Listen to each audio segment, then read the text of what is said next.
This is going to be an educational video about the King James Version and if it is the perfect English translation. Let me get a little. Wow. So, the King James Version translators, this is what they said about their version. And so I think we should go back to who the translators were and what they believed about their translation. They called it a simple rendering, not divine perfection. They admitted older translations like the Tyndale were worthy and better in certain areas of translation. They warned against scorning other versions, saying no one got a monopoly on accuracy.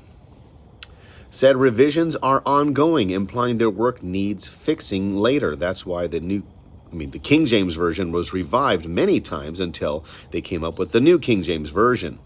So this is just some background information. This is one of the first debates I had to encounter, besides atheism, of course, but when it came to doctrine, because many in my church were saying it was a perfect translation and we should not ever look at another translation. And then they would compare the King James to all the rest and instead of actually going to the original Greek and Hebrew. So what they do is they use the King James as the standard and then say, look at the NIV, change it here. Well, how do you know the NIV changed it there? Do you know the Greek or the Hebrew? If you don't, then you're using the King James as the standard. The NIV might be right because it's going closer to the original in modern English. You get that? And so that's the difference. You have to base the translation off the original. You don't compare a translation to another translation because there's going to be differences. And then you have to find out why. Well, the only way you're going to know that is if you go back to the original. Okay, they claim the Hebrew and the Greek originals are the ultimate authority, not their English translation. So this is what the King James translators said. They used marginal notes for alternative readings, showing their words were not set in stone, just like the NIV does. They have alternate readings right at the bottom, so you could see which one betters the context. Or if you don't believe in one family of manuscripts, you can at least know all the information that the translators have to deal with themselves when translating. They acknowledge that human errors creep in, even with good intentions.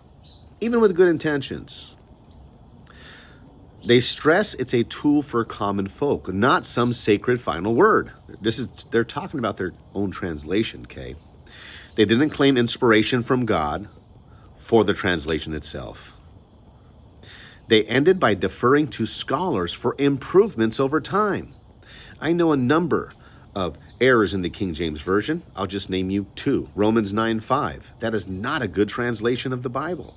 If you look at the Greek, you will see that it's better translated as the NIV does or the NASB does. Also, Titus 2:13, waiting for the blessed hope and the glorious appearing of our great God and Savior, Jesus Christ. If you read the King James Version, it looks like it's talking about two individuals or two persons or a separation from God and the Son. But if you read the NIV, it's a lot more smoother. The commas are in the proper place. There is no separation. Actually, the next verse or the next clause says, who gave himself, referring to one indivisible person. The preface that they have in their King James Version, it's called the translators to the readers. The translators to the readers. This is their note to them. Quote, we have not tied ourselves to an inviolable resolution. Shows that they're open to change, not claiming perfection. We do not deny that they are worthy translations before us.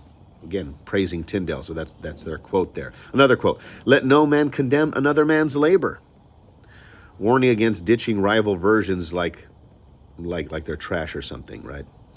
Another quote, things most received and allowed among us may be called in question, admitting even their stuff could get tweaked later. The Greek, quote, the Greek tongue and the Hebrew as our final determination, showing that the original languages should be the standard, not another English translation. You see that? All right, so Just realize this. Jesus did not have a King James Version. Jesus didn't speak English. The Apostle Paul did not have a King James Version. So if you're telling me the inspired words of Paul written in Greek, and then the King James is more authoritative than that, I don't think so. Nobody believes that. Amateurs believe this. Total amateurs when it comes to Bible translations. That's what I'm talking about. I'm not talking about you as an amateur Christian or a believer or anything like that. I'm just saying when it comes to translation or textual criticism, this is the first animal you have to tackle. And if you are a Pentecostal or an apostolic who are part of my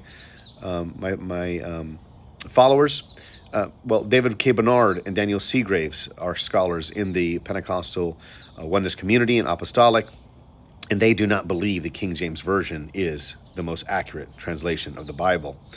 They're going to use the New King James or even a different translation when it comes to discussing with different people to show that you really have to base it all on the Hebrew and the Greek. So you can't just pick a version and then fight over the version. It makes no sense at all. So just wanted to make that clear. The King James Version is not the perfect English translation. There's better translations that were older than the King James Version. The Geneva Bible, I use that sometimes. But again, I don't need to use those. When there's a dispute among non-believers or something like that, you're going to have to go to the original Hebrew and Greek. Someone might say, hey, but I don't feel it's right. I feel like if I use another version, it's a perverted version. Say, well, you've been taught that. That is not from God. You've been taught that. It's not conviction. It's called conditioning. You've been conditioned to believe that all other versions are of the devil. If you start studying the Hebrew and the Greek and realize the authors of the translations that you are disputing against, you find out their highly education and knowing the Hebrew and the Greek, you're going to have to step back and say, hey, maybe I should just be a little bit more humble in this and not condemn people that I don't even know. Okay? There's a dispute in many versions of the Bible, but you have to find out why. You need to know why. Okay, so don't just go in swinging everywhere saying all versions of the Bible are of the devil. I've heard there was a lady way back in the days, Dr. James White, debated her. Her name was Gil Replinger or something like that. It's really close to it. She had a book called New Age Bible Versions. And because of this book, all so-called conservatives grabbed it and they thought this is the truth, right? And if you heard that debate with James White destroys her because she does not even know the Hebrew or the Greek. She's using an English translation of the Bible as a standard to judge all others. Well, let's say I was an NIV only person. I would use an NIV to judge all the rest, and guess what? All the rest are going to be a little different. And they're going to say they all have a demonic influence behind their translations, even the King James Version. Do you see how that works? Two could play this game and it doesn't work. That's not how truth works. Truth points all the way in one direction, and that's just the way it is.